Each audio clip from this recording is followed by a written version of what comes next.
Hello everyone, my name is Rakhi Mishra and I am a company secretary. In this video, I am going to teach you first chapter of CMA-DD, that is compliance framework. So let's get started.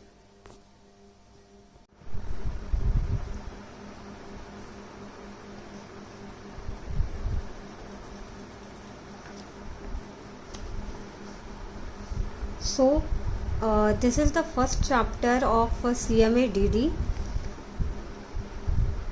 Corporate compliance framework. तो सबसे पहले समझते हैं कि compliance क्या होता है, फिर समझेंगे कि कंप्लायंस फ्रेमवर्क क्या होता है, एंड देन समझेंगे कि who is responsible for ensuring compliance with in a company. Okay, तो व्हाट इज़ कंप्लायंस? कंप्लायंस का मतलब होता है कंपनी पर जितने भी रूल्स, जितने भी लॉज और रेगुलेशंस एप्लीकेबल है उन सबको टाइमली मैनर में कंप्लाई करना। एक कंपनी के ऊपर कई तरह के लॉज अप्लाई होते हैं, जैसे कि companies act, labour law, environmental law, SEBI regulation in case of a listed company and so on. Company की यह रिस्पॉन्सिबिलिटी होती है कि वो इन सभी लॉज को फॉलो करे बिना किसी डिले या वायोलेशन के, बेसिकली ऑन टाइम कंप्लायंसेस करे। ठीक है ना, अब समझते हैं कि कंप्लायंस फ्रेमवर्क क्या होता है। तो कंप्लायंस फ्रेमवर्क एक सिस्टम है, एक ऐसा सिस्टम है जो नॉन कंप्लायंस से जुड़ी प्रॉब्लम्स और उससे रिलेटेड जो भी रिस्क होते हैं उनको रिड्यूस करता है। बेसिकली कंप्लायंस फ्रेमवर्क एक ऐसा सिस्टम है जो इंश्योर करता है कि हर एप्लीकेबल लॉज को company properly and timely manner में कंप्लाई करे। Now, who is responsible for maintaining compliance within a company? So, ये बोर्ड ऑफ डायरेक्टर्स की रिस्पॉन्सिबिलिटी है। एक इफेक्टिव कंप्लायंस मेंटेन रखने के लिए बोर्ड ऑफ डायरेक्टर्स को क्या क्या करना चाहिए? सीनियर मैनेजमेंट का इन्वॉल्वमेंट होना चाहिए कंप्लायंस प्रोग्राम को बनाने और उसको मेंटेन करने में। कंप्लायंस मैनेजमेंट सिस्टम को टाइम टू टाइम रिव्यू होना चाहिए ताकि देखा जा सके कि सिस्टम प्रॉपरली वर्क कर रहा है या नहीं कर रहा है। कंप्लायंस मैनेजमेंट सिस्टम को रेगुलरली अपडेट करना चाहिए, जैसे ही लॉज रेगुलेशन में कोई चेंज आता है या फिर बिजनेस इन्वायरमेंट में कोई चेंजेस आ रहा हो उस हिसाब से। ठीक है, यहाँ पे मैं एक और चीज़ बताना चाहूँगी आप लोगों को कि कॉर्पोरेट कंप्लायंस फ्रेमवर्क बनाने में कहीं ना कहीं सेक्रेटरियल ऑडिट का क्या रोल होता है एंड एक सीएस का क्या रोल होता है। ठीक है, तो सबसे पहले ये देखते हैं कि सेक्रेटरियल ऑडिट होता क्या है। ठीक है, कंप्लायंस को कंपनी के डे टू डे सिस्टम का पार्ट बनाना चाहिए ताकि नॉन कंप्लायंस से बचा जा सके। इसलिए सेक्रेटरियल ऑडिट रेगुलरली कंडक्ट किया जाता है, जो कि एक इंडिपेंडेंट प्रोफेशनल जैसे कि सीएस वो करता है। ये होता क्या है, तो ये इसका सेक्रेटरियल ऑडिट का मतलब होता है कि कंपनी पे जितने भी लॉज रेगुलेशंस एप्लीकेबल हो रहे हैं क्या उसे टाइमली मैनर में कंप्लाई किया जा रहा है, उसे टाइमली मैनर में फॉलो किया जा रहा है या नहीं। तो इसे चेक किया जाता है सेक्रेटरियल ऑडिट में। अब हम ये देखते हैं कि कंपनी सेक्रेटरी का क्या रोल होता है।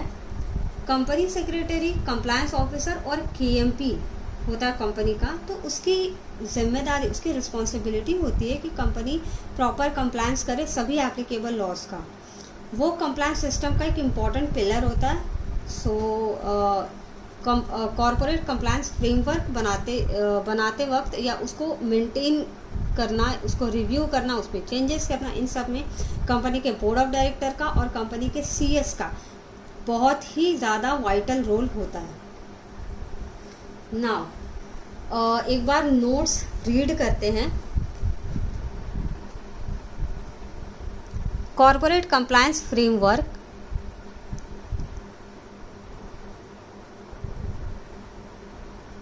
compliance with laws and regulation is a key part of any corporate strategy. It is the board of directors' responsibility to understand and integrate applicable laws while setting company goal. A compliance framework helps manage legal risk and support the overall risk management system. To ensure effective compliance the board should, जैसा कि मैंने बताया, senior management का involvement होना चाहिए, periodically review होना चाहिए और उसके हिसाब से अपडेट करना चाहिए. Ensure alignment with regulatory changes and business environment. An effective compliance framework helps the company achieve its goal lawfully and improve performance. Secretarial audit by independent professionals check if legal requirements are being met. Company secretaries play a vital role as a compliance officer and KMPs, ensuring proper governance and legal adherence. A strong compliance system builds trust, reduces risk, and enhances the company's public image. Now, moving to the next topic. Components of corporate compliance framework. Corporate compliance framework के 3 main part होते हैं जो किसी भी company को laws और rules follow करने में हेल्प करता है. आजकल हर इंडस्ट्री में नए नए कंप्लायंस ऑब्लिगेशन आते जा रहे हैं, जैसे कि anti money laundering, ESG, data privacy और बहुत सारे इंटरनेशनल ट्रेड रूल्स हैं. इन सब कंप्लायंस को मैनेज करने के लिए कंपनी को एक स्ट्रॉन्ग सिस्टम बनाना पड़ता है, जिसमें policies, training, internal audit, reporting और टाइमली एक्शन लेना जैसी चीज़ें इंक्लूड होती है. अब हम बात करते हैं 3 मेन कंपोनेंट्स की, जिसमें सबसे पहला है कंप्लायंस चार्ट. रीड करते हैं. Compliance chart provides a centralised overview of applicable local, national and international laws. It embeds compliance into business process and includes a compliance calendar to track key activity and mitigate risk. क्या बोलना चाह रहा है ये कि compliance chart एक overview देता है कौन से लॉज, रूल्स और स्टैंडर्ड्स कंपनी के ऊपर एप्लीकेबल हैं. ये चार्ट दिखाता है कि कंपनी का बिजनेस प्रोसेस किस तरह से कंप्लायंस को फॉलो करता है. इसमें कंप्लायंस कैलेंडर भी होता है, यानी कि कब क्या काम करना है कंप्लायंस के लिए. इस चार्ट से रेगुलेटर्स, कस्टमर्स और एम्प्लॉय को ट्रस्ट मिलता है कि कंपनी लीगली काम कर रही है.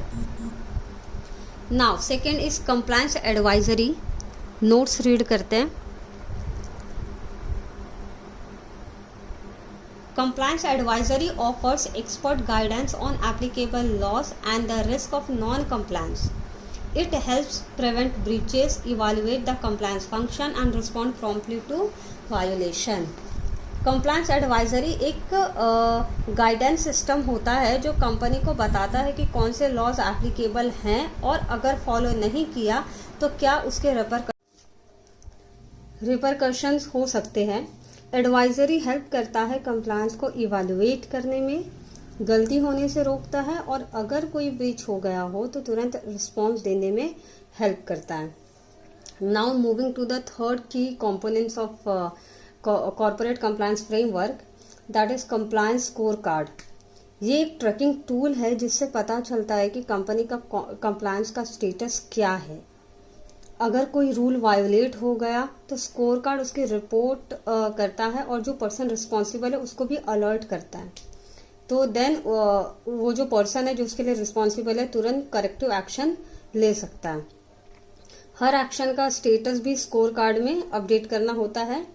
ब्रीच के रिस्क लेवल के अकॉर्डिंग प्रायोरिटाइज करके उसका सोल्यूशन किया जाता है. That is compliance score card. एक बार नोट्स रीड करते हैं.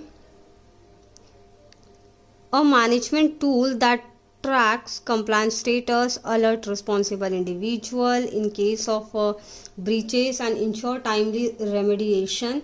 It also prioritizes risk level to enable focused corrective action.